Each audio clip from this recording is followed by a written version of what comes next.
Asia Timur yang merupakan negara paling ramai penduduknya di dunia, iaitu kira-kira 1/5 manusia di bumi.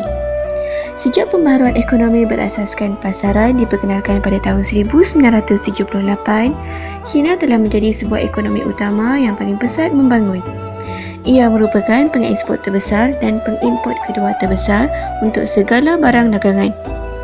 Perindustrian pesat telah membenamkan kadar kemiskinannya dari 53% pada tahun 1981 kepada 8% pada tahun 2001. China kini disifatkan berpotensi menjadi kuasa terbesar oleh sesetengah ahli akademik serta para penganalisa ketenteraan dasar awam dan ekonomi.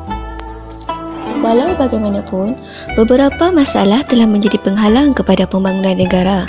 Antaranya ialah peningkatan penduduk berusia akibat wancai polisi. Hal ini menjadi masalah besar kepada penduduk luar bandar kerana keperluan yang tinggi terhadap tenaga kerja pertanian. Menjelang tahun 2030, dalam anggaran penduduk China yang berumur dalam lingkungan 65 tahun akan mempunyai bilangan yang sama dengan golongan berumur 15 tahun. Selain itu, terdapat juga jurang pendapatan yang besar di antara bandar dan luar bandar.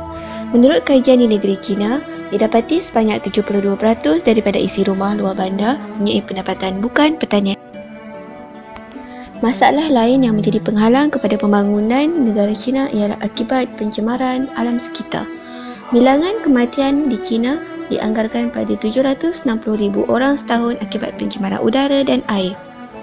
Pada tahun 2007 pula, China mengatasi Amerika Syarikat sebagai pengeluar karbon dioksida terbesar di dunia dan hampir 500 juta orang tidak dapat mencapai air yang selamat untuk diminum. Ini menyebabkan krisis kekurangan bekalan air semakin mendesak dengan kekurangan air dilaporkan di 400 daripada 600 bandar raya di negara ini. Pertama, faktor demografi yang bermaksud kajian tentang ciri-ciri perkembangan penduduk dari segi saiz, kepadatan, taburan, kelahiran, kematian dan sebagainya dalam tempoh waktu tertentu. Tambahan pula, demografi mempunyai kaitan dengan pembangunan. Secara amnya, demografi dan pembangunan akan menghuraikan pertalian antara perubahan pada ciri-ciri dan struktur kependudukan dengan proses pembangunan yang berlaku dalam sejarah masyarakat. Kedua, faktor perbezaan mobiliti sosial bermaksud pergerakan daripada satu tahap kelas sosial kepada tahap kelas sosial yang lain. Mobiliti sosial adalah peluang yang diberikan kepada status sosial seseorang untuk menaikkan taraf diri daripada tahap yang rendah ke aras yang lebih baik. Masalah jurang pendapatan yang besar antara bandar dan luar bandar boleh dilihat melalui pekerjaan iaitu berdasarkan pangkat dan kedudukan di dalam pekerjaan. Tujuan mobiliti mendatar ini tidak lain untuk menghapuskan jurang yang membezakan antara si kaya dan si miskin. Negara China turut dikenali sebagai Republik Rakyat China yang mempunyai kawasan geografi berbeza serta kawasan luar bandar dan bandar. Jurang pendapatan antara bandar dan luar bandar semakin lebar di RRC dengan perkali gini pada 46.9%. Secara umumnya, kesan positif yang kita dapati daripada perkembangan negara China ialah perkembangan sektor perindustrian. Hal ini dapat dilihat apabila banyak produk dari negara China dibawa masuk ke negara-negara lain. Antara produknya adalah seperti telefon bimbit, gadget dan lain-lain. Selain itu, terdapat juga kesan-kesan negatif bagi negara China seperti kurangnya tenaga buruh muda dan golongan muda kerana masyarakatnya terpengaruh dengan polisi satu keluarga satu anak. Hal ini telah menyebabkan tenaga buruh muda semakin berkurangan. Kesan negatif yang seterusnya ialah masalah kemiskinan dan juga wabak-wabak penyakit.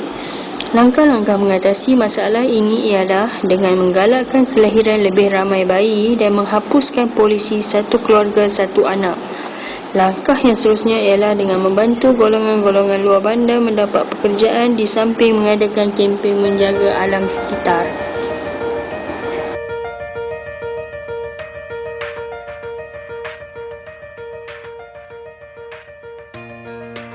Kesimpulannya, China banyak membawa perubahan kepada negara tersebut dari pelbagai aspek, antaranya ekonomi, politik, hubungan diplomatik, bidang ketenteraan dan hak asasi manusia. Masa depan untuk pembangunan China boleh dilihat banyak membawa perubahan, terutama sekali dari aspek ekonominya yang bermula pada tahun 1978.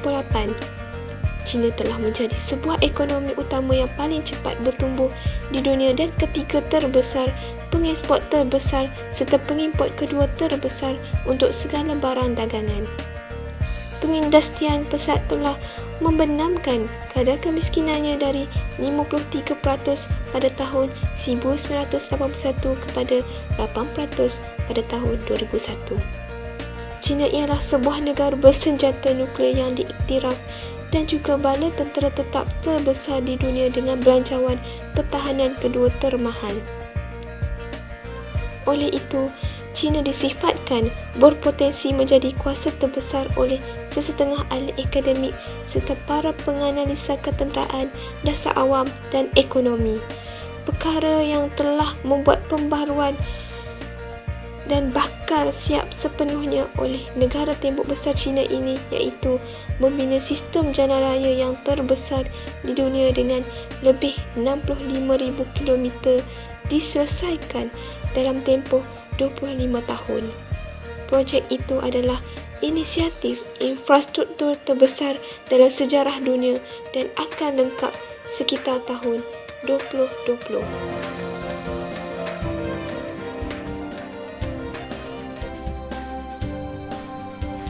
Sekarang kita beralih pula kepada negara Somalia, iaitu salah sebuah negara di Afrika. Somalia adalah sebuah negara beriklim tropika kering yang menerima taburan hujan sedikit pada setiap tahun. Somalia adalah sebuah negara yang dikelilingi dengan sebahagian gurun yang gersang. Masalah-masalah yang sering berlaku di negara Somalia ialah masalah kelaparan dan kekurangan makanan. Terdapat anggaran yang mengatakan bahawa kira-kira 60 orang bayi mati sehari akibat kelaparan. Selain itu, masalah yang seterusnya ialah masalah pelarian Rohingya. Seterusnya, masalah yang semakin meruncing ialah masalah kemarau dan kemusnahan tanaman serta haiwan.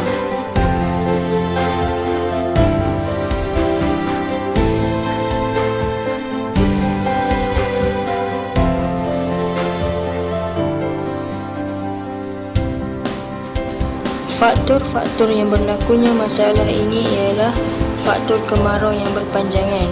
Hal ini menyebabkan rakyat tidak dapat bercucuk tanam dan sumber makanan semakin berkurangan. Selain itu, faktornya ialah penindasan terhadap rakyat di mana rakyat kelas bawahan ditindas oleh orang atasan. Kesan kepada negara Somalia ialah kadar kematian semakin meningkat. Hal ini berpunca daripada masalah kebuluran yang dihadapi.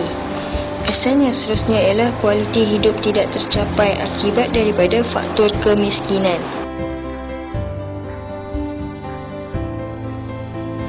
Langkah-langkah bagi mengatasi masalah ini ialah kebuluran dapat diatasi dengan baik sekiranya negara maju dan negara sedang membangun bijak menguruskan sistem stok makanan.